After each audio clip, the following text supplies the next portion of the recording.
Welcome to Sabang River, Palawan, Philippines, home to an edible species of marine worm, Tamilok. Aboard a tiny paddle boat, a number of tourists and I went to search for the habitat of Tamilok, the edible worm that grows inside dead tree trunks in the mangrove forest of this Philippine island.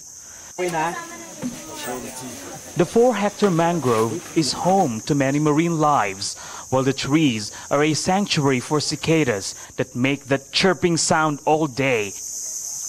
It can annoy the uninitiated ear. It also shelters wild monkeys that are apparently notorious for swiping tourist belongings.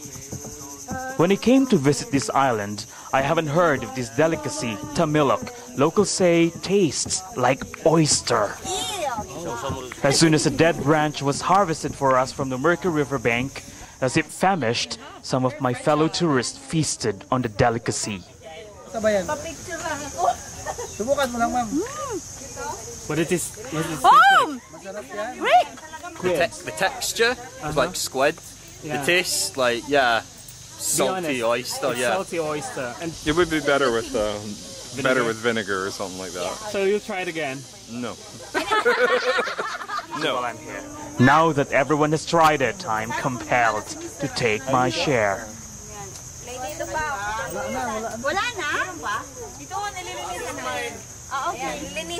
All right. Tamilok is not for everyone. It may actually gross you out, but if you're visiting Palawan, you must at least take a small bite of the oyster-tasting worm that grows on dead trees. For Calgary Sun, Renato Gandia.